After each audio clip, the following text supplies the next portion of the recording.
Hey guys, and welcome to this session where we're going to be taking a look at how to use Pydantic Settings.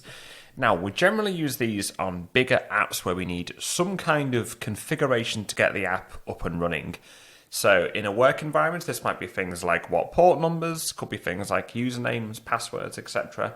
There's a number of different things your app might need to get running, and using Pydantic Settings can be a nice straightforward way to get these effectively set up and passed into your app. Now, there's a few things to note before we do this. First of all, you've got to do pip install Pydantic Settings, so if you haven't done so, make sure you've got that done already. And then under the hood, this uses .env, so if we run pip list, there we go, see it's installed Pydantic, and then there we are, python.env here. Now this is a package which effectively is just there to handle things from your environment, so Pydantic basically uses this under the hood to do all that lifting for you. And the order of precedence for having environment variables is quite important as well, because you might have an env file, so you might have something like this. You might be exporting some environment variables, you might be doing something like this elsewhere, and you've got to be careful as to what order these are basically taken into the app. So the order Pydantic uses is, they can explicitly be passed in when you create the instance. They either come from the environment, and then if they're not there, they then come from an env file. So we'll try and demonstrate this as we move along. Now, I've got from Pydantic Settings, import base settings, and it's a little bit similar to how you set up a normal base model, except we're obviously going to be inheriting from this instead. So what you want to do is define a new class, let's call it settings, and this is going to inherit from base settings here. And now what I'm going to be doing is basically setting up sort of this mock here. So I've got app name, environment, app version. They're all going to be strings just to keep it on the safe side. So I'll do app name, here it's going to be string. I've then got environment and app version. There we go. So environment is a string, and then app version here. And then basically, just before we go any further, these are just sort of the lowercase versions of these here. So when I export these later on, just make sure these match up. They haven't got to be in all upper caps here. And now let's go ahead and create an instance. So let's go ahead and say settings is equal to, settings like this here. And then let's go ahead and just print off settings like this. Okay, let's clear our screen. Let's hit run. Okay, and hitting run straight away, we have 3 errors. We have basically this telling me that it doesn't like app name, doesn't like environment, doesn't like app version. The reason why those are all happening right now is because they don't exist, well, in terms of being passed in, they haven't been passed in, they're not in my environment, and I've also not set up the mechanism for it to use an env file yet. So if you try and initialize this without these in an appropriate place, you're going to be given some kind of error. Let me just show you one thing real quick. Say if I was just to pass in app name as a string like this will complain for the latter two. Yeah, so we get environment and app version here. It's not happy at them because they've not been passed into my settings instance anywhere. So let's go ahead and try it first of all from the context of this here.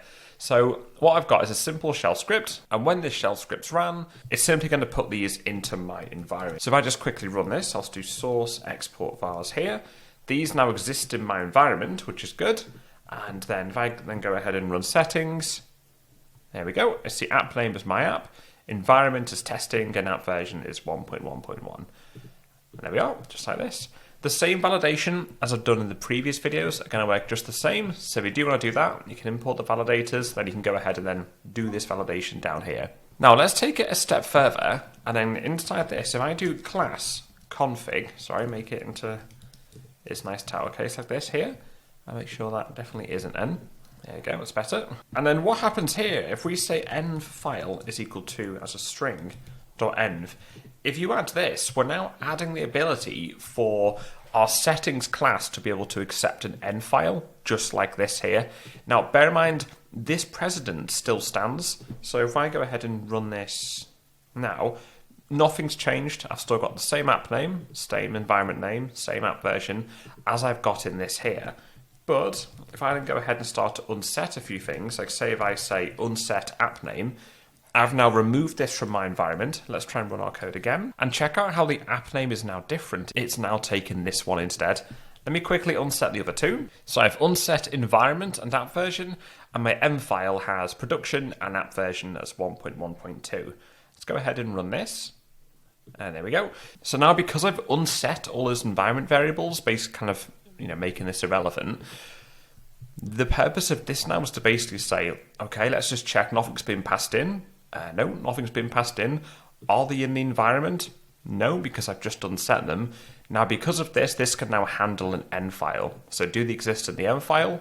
Yes, they do. Suppose, for example, I did this wrong. Then, yeah, it's going to tell me off here. So this doesn't exist. So if I put this back to app version, then there we go. It's all good. Suppose, for example, I just maybe got rid of this here. And let's maybe say your app version comes from this. We can then source that file again. Rerun our code. So we now have app name and environment. They come from our N file because, yeah, it's looked inside here. Couldn't see them, so taken from the N file.